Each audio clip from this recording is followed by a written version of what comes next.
Whoa.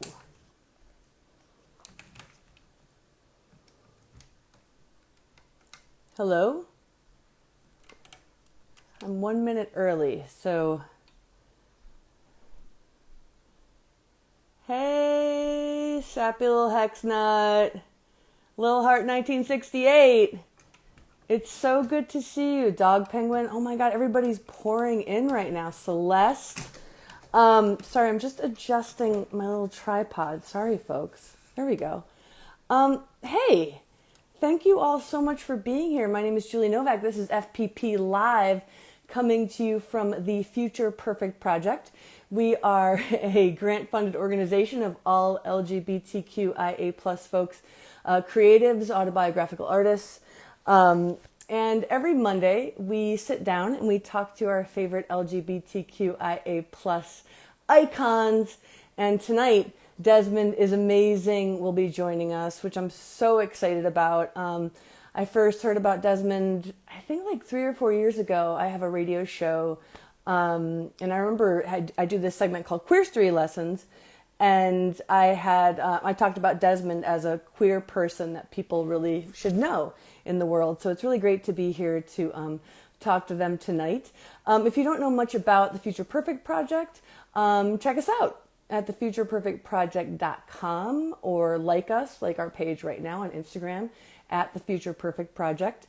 This summer, we've got some really cool programs lined up, as well as weekly programs. Every Tuesday, we do the Future Perfect Project online workshop. It's from 7 to 8 p.m. Eastern. And each week we have a different topic. Hi everybody. Hi, Modern Mormon X Hansen. I like that name. It's good to see you. This week we're doing a drawing workshop with the amazing illustrator Benny Candy.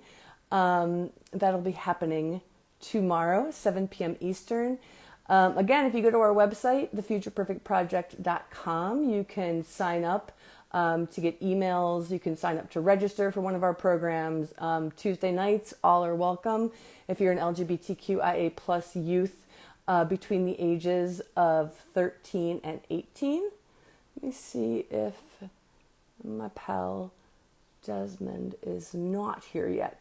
So 7:02 p.m. So one thing we want to shout out to y'all is we have starting, let me just double check the date here.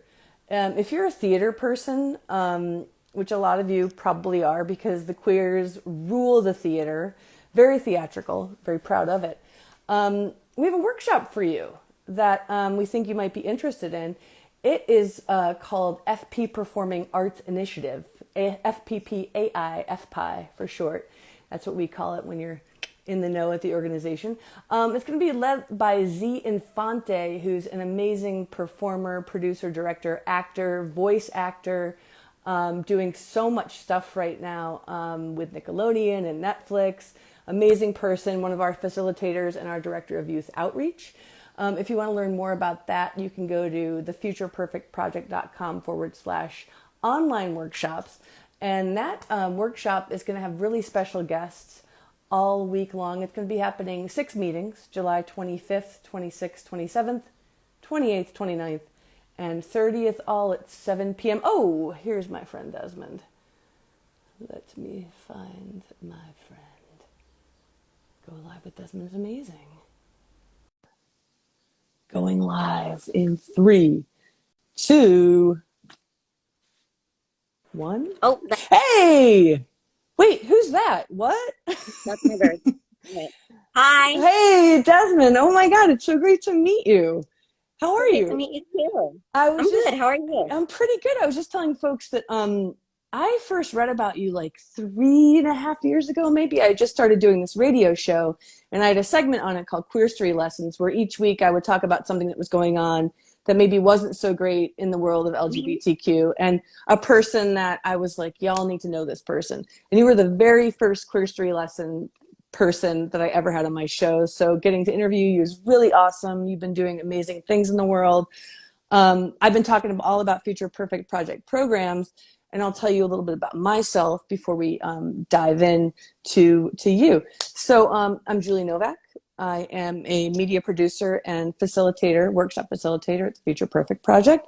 We believe at our organization, which is a collective of all LGBTQIA plus autobiographical artists, musicians, etc., that the self-expression of LGBTQIA plus youth and allies is a declaration for a better future for us all, which, my friend, you've been doing the damn thing for quite some time. So you know all about that.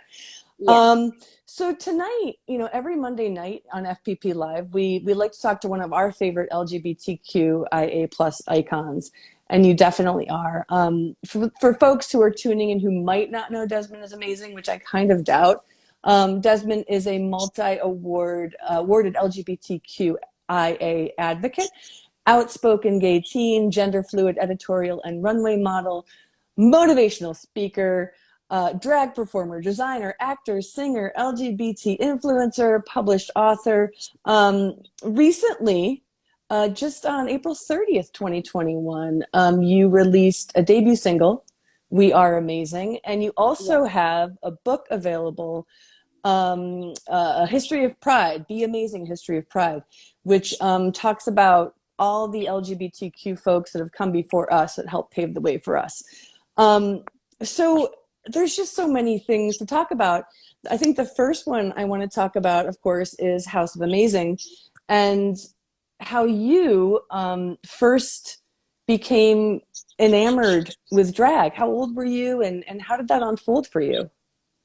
Well, when I was 2, my mom started watching RuPaul's Drag Race, the first season. Also, I'm sorry if you hear birds in the background. I have a lot of birds. It's okay. My mom liked to watch RuPaul's Drag Race, and I was a little baby. So this is from my mom's perspective.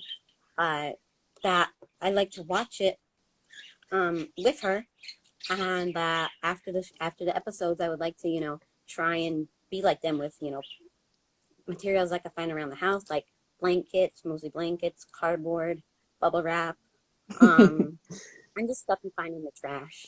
Yeah. And not like trash. I like got you. recycled. Yeah. So you dived in deep. Your mom was checking this out and was just like, go for it, my child.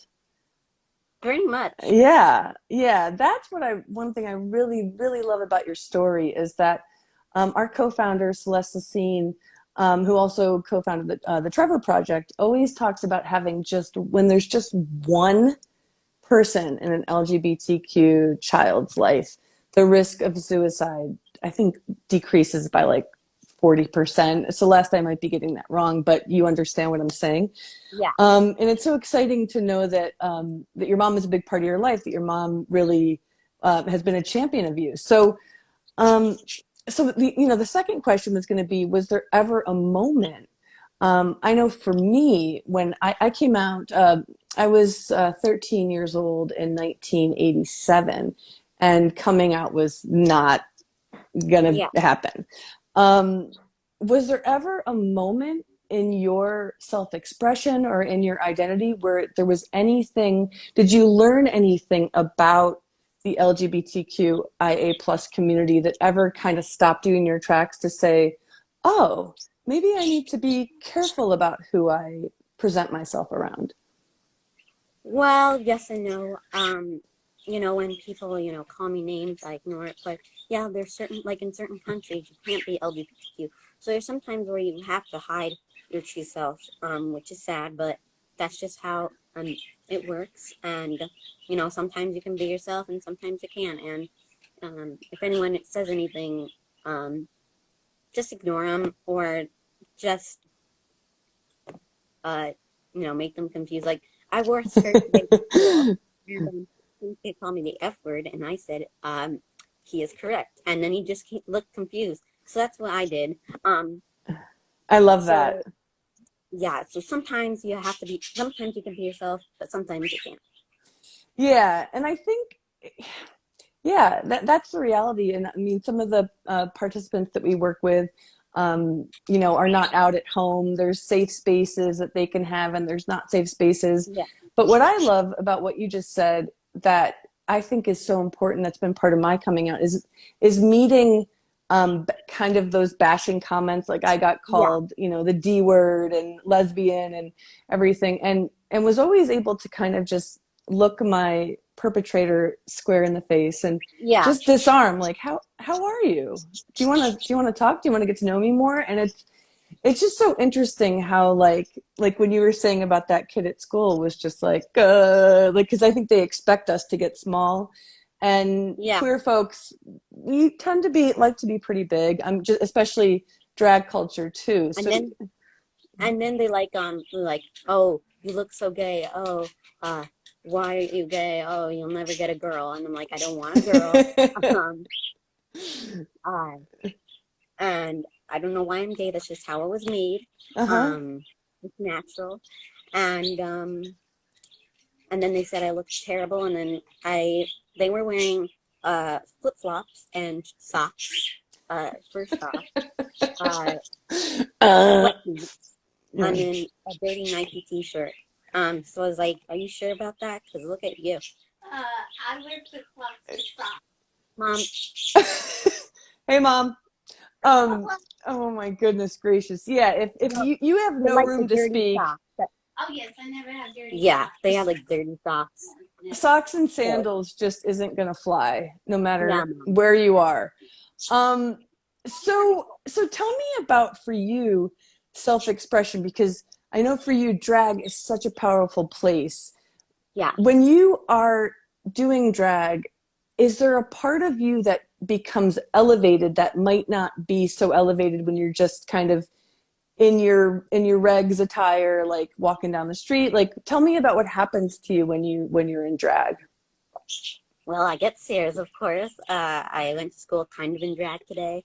Um, I wore a skirt and heels, and tomorrow's my graduation, and I intend on green heels, and I'm gonna a ballpark in heels, quarter of a mile. I'm not excited about it, but I'm just doing it so I can look fierce. Uh-huh. But you know, it doesn't really bother me when I go out and drag. It used to, but I just gotten used to it that people look at me and stare, and I honestly give them a really hard stare back and make them feel uncomfortable, so they know Mm-hmm. how I'm feeling, and then they stop looking at me. So, Yeah. um, I'm not really like scared of going out and drag anymore. I used to though. What was there ever a moment that it got hard where you were like, I don't like, where you thought at all about, maybe I'm going to tone it down? Yes, I've been like attacked on the subway before, but I've just moved on from those events, and you know, just no continued being me because you can't stop me. Yeah. I love that about you, Desmond. And I'm sorry I didn't know that you had those experiences. That's intense. It's really intense. And I think that one of the things that's so beautiful about you is you're amazing, but your message is we're all amazing. Yeah. And can you tell me a little bit about your self-expression through song in this new single? Yes, it is about anyone who is having self-doubt. You rule the world, we rule the. Oh my God, my thing fell down. That's okay. I have a very old tripod. I need to get a new one. It's about being amazing, being your true self, and it's for people who have self-doubt. Um, like the lyrics say, I am amazing, you are amazing, we are amazing. And it's supposed to tell, the person who's listening it that they are amazing and that they shouldn't worry about, the haters. Yeah. Because you shouldn't. Yeah. Yeah. And I mean, so you like, do you have, of course we all are going to have, when we're living our big lives, the haters. Yeah. Who's on your LGBTQ team of champions that really holds you up? Well, my mom, as an ally, because she's the best mom in the world. Paul, Sylvia Rivera, Marsha P. Johnson, and all the hard people that made it possible to have the rights we have today.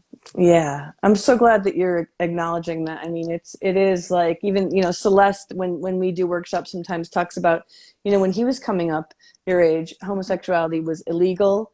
Yeah. It was considered a mental illness. When I was born, it just became not a mental illness. So speaking of those LGBTQ heroes, can you tell us a little bit about The Amazing History of Pride? When did you finish that book? And you worked on that with the illustrator Dylan. I think I'm Dylan. blanking. Tell us a little bit about the book. Well, first for the offer, we were looking for authors, oh my God, authors, and there were like some good ones, but they were all like kind of the same or kind of just bland. But then we saw Dylan, and it was just in your face, loud, colorful.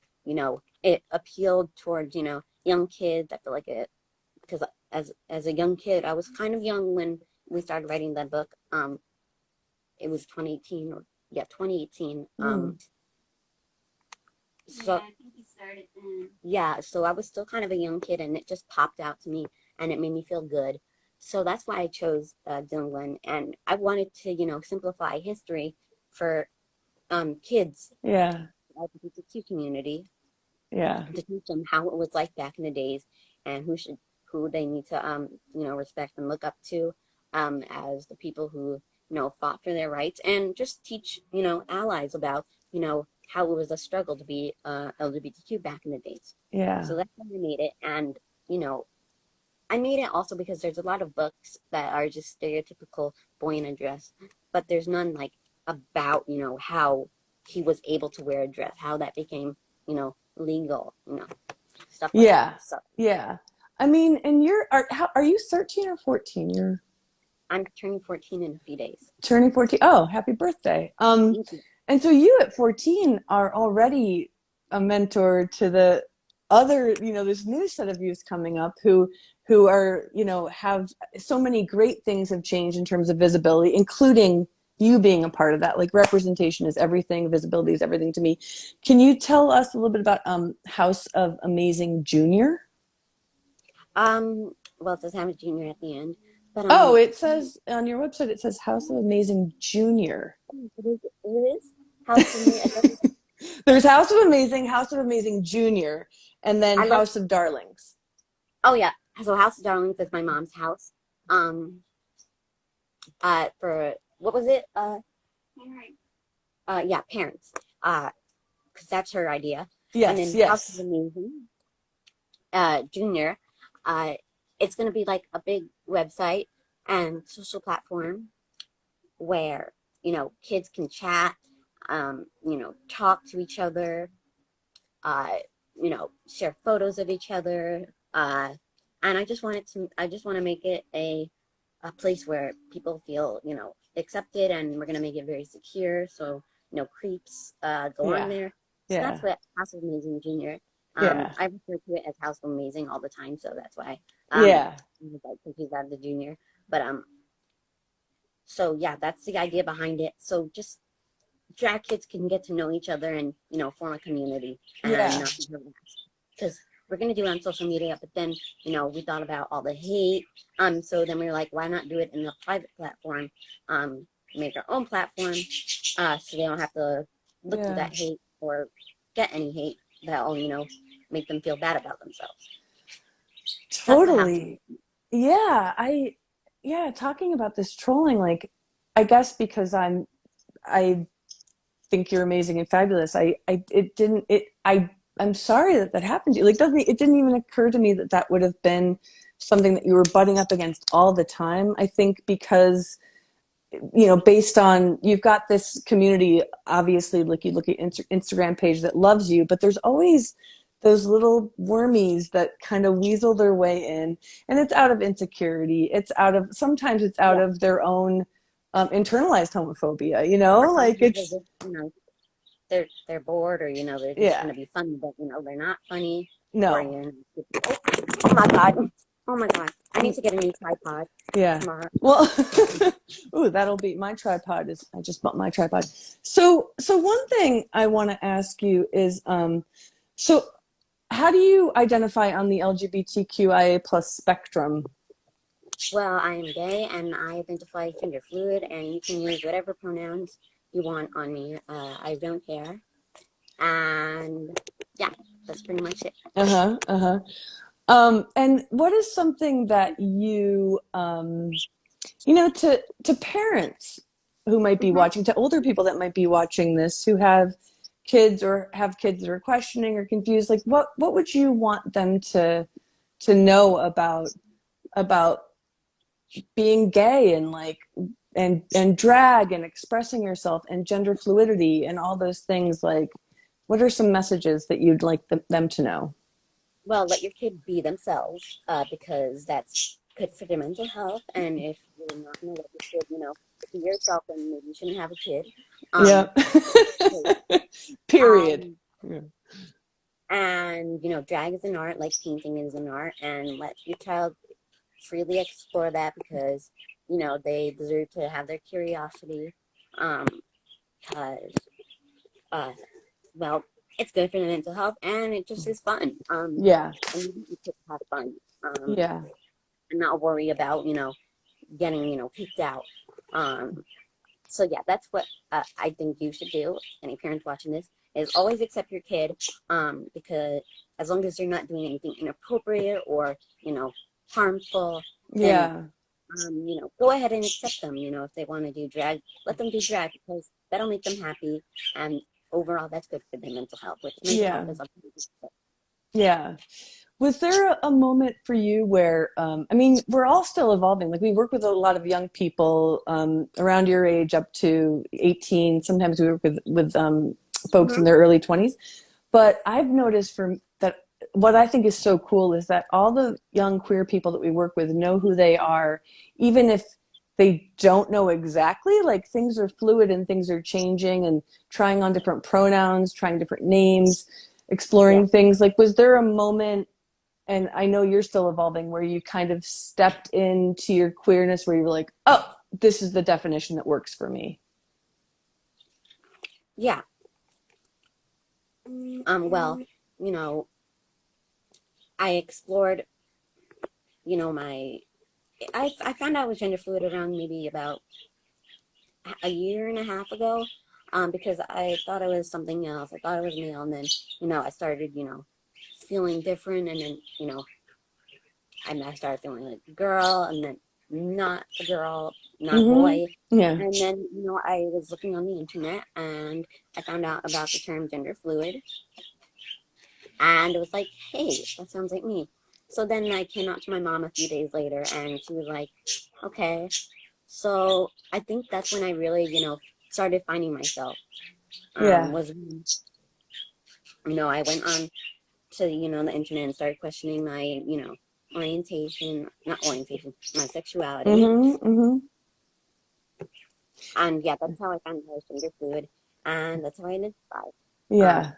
It's so cool how much the internet and social media, like as much as there's the haters, there is so much that's helping Yeah, young people, like doing this right now, like connect more than ever. Like the isolation factor is so different than it was when I was young, when Celeste was young. Like it's so cool that you were able to go on to the internet and be like, hey, what's this thing? And I've talked to so many. We have two participants who are, one just turned 14, but also was like, so during the pandemic, it gave me a lot of extra time and I was questioning things and I started Googling stuff and just like understanding this whole like yeah, array of sexualities and identities, which is really cool. And also like kind of a safe, you can just be by yourself and be like, oh, I'm going to yeah. poke around here. um, so what is your favorite thing about being in the LGBTQIA plus community? Well, I'm just proud to be a part of. I'm proud to be a part of it, and you know, it's what makes me unique, and it's one of my traits, and it's something that you know I should embrace and not be scared to hide. Yeah, totally. I'm going to see, I think there's a few questions coming in. Oh, a lot of folks asked how old you were, but we answered that. Maybe Yeah, 14, a few days. Um, it's Lisa asked, what's your favorite color? favorite color is pink. Nice, the boldness. And also, the same person asked, what's your favorite song? Uh, well, only song by Nicki Minaj, because she's the best. Yeah, she's pretty awesome. So when you are feeling in those places of having a hard time, aside from being able to talk to your mom or just real close network, is there something that you do to like get yourself grounded again? Like, do you have a community of queer young friends that you're like, hey, I need to talk to you, like I'm feeling a little down, or like how does that your community work for you? Well, I do have a lot of friends at school, and also online. I talk to kids, I don't really feel down because I usually just bring myself up whenever I feel down. But if they're Yeah. feeling down, I give them advice, and I'll tell them it's okay, and I'll give them the advice they need, and I won't, stop till they're good. And I message a lot of my online friends all day, saying, "Are you okay? How are you?" Yeah. So that's how I, meet other people like me, and I just want to help them. Yeah, yeah. Well, you're doing amazing work. Clark Christopher 58 asked, how long have you been doing drag? Now, earlier you said around two. Would you say that's really? No, like professional drag, I maybe say around 2014 when I went to my first drag show. That's when I had actually had a wig and, Uh-huh. dress on. So that's when I started drag. I also saw someone who said, did I get the COVID vaccine yet? Yes, I got the 2 doses Yes. Yeah. Okay. Oh, awesome. When did you get your second one? just a few days ago, and I was in hell, but now I'm better. Yeah. So, do you have any in-person events that are going to be coming up?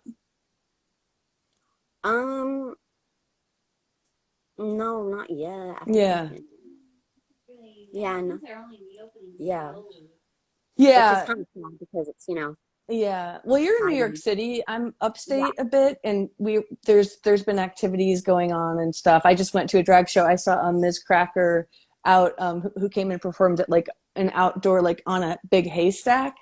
And everybody was outside and it was like, "Hey girl, hey." No, it was really fun. Um so I think what's also awesome about you is you are not a one slot person. Like it's not just like here's Desmond's box and Desmond does drag. You are also you know 3D graphics modeling. You love I amusement do. parks. You want to design roller coasters. You love gaming. You love coding. Like tell me about your vision for your perfect future if you have one. I don't really model much that more because I want to wait till I'm older because that stuff was really complicated. But nowadays I like, reading about trains, um, learning about other countries, other religions, um, opening up to other people's opinions, Yeah. um, and gaming and just having fun and, making friends and not judging them for what they believe in as long as it's not, harmful or, you know, bad or hurts people in ways like someone who doesn't agree with LGBTQ rights, then I Yeah. won't be. But someone who doesn't like support the LGBTQ community but respects them as a human, I'll be friends with because they respect us, and that's fine as long as you respect us and treat us like human beings. Then I'll be friends with you. Yeah. What piece of advice might you give to a young person who's like, I kind of want to try drag, but I'm really scared, or I'm not going to be, I'm not going to look cool enough, or pretty enough, or fierce enough. Like, what might be a piece of advice you'd give? Well, just go for it. There's no such thing as perfect. You got to make your way up to, you know, almost perfect because, as I just said, there's no such thing as perfect. So it's going to take a while for, you to, master makeup and everything. But you should start now and, maybe in like a year, you'll be like really good. Yeah, yeah, So that is my advice for you. And also just go for it. yeah, yeah. So it's been so great to talk to you. I really, really, really appreciate you and the work you're doing in the world. You. I keep saying, we were emailing like you're an amazing person. That's all there is to it. Your mom is amazing. Yes, Um, Mom. yeah, you're doing such great work in the world. And I guess I'm trying to think if I have any other questions for you. Um, why, I guess here's my last one. It's a little bit deeper, but why do you feel that any kind of artistic expression, for you, it comes out in many ways. But how do you feel that for you or for the world, that is a declaration of a better future for all of us? And what would your perfect future for the world look like? Well, my perfect world of the future would it be everyone having rights, people being able to, do what they do as long as it doesn't hurt anyone, um, you know, protection, you know, uh, rights, Mm-hmm. becoming friends, without, having to believe, you know, like I saw some people were like, no, I won't be friends with you because you're Christian. And some of my friends are Christian. So that's what I hope, that people aren't like that in the future. Because I think people should be able to be friends, and not just because a few of them are bad doesn't mean all of them are bad. So yeah, I just hope people are more open to other people's opinions, and that people have the rights they need, the Mm-hmm. rights they deserve, and fair treatment, and not happiness. Yeah, yeah. And your art definitely is an expression of that. You have quite a future ahead of you. You've got so many possibilities. And I know I asked you earlier what your vision of a perfect future would be, but I think you're just going to take it one day at a time, or do you have any immediate future goals? Like, Take it one day at a time. yeah, yeah. Yeah, as you should, as you should. So thank you so much. Desmond is amazing. This has been Future Perfect Project Live. If you're watching, if you're an LGBTQIA plus youth age 13 to 18 and you want to get involved, we give free workshops all across the United States online. If you go to the futureperfectproject.com, we have a Future Perfect Project Performing Arts Initiative coming up with all kinds of special guests: Frankie Grande, Caitlin Kunanen, Isabel McCalla, Benjamin Velez will all be guests in that. You can find out more about that at our website, futureperfectproject.com, and check us out and follow us on Instagram and follow Desmond. You're probably already following Desmond, but thank you so much. I hope you have a wonderful night, and looking forward to seeing more of what you do. And is there anything you want to shout out to your fans? Be yourself always, no matter what. Remember you and Thank you so much, Desmond. thank Have you. a great night. Take Talking to care. you. Yeah, you too. Bye. Bye.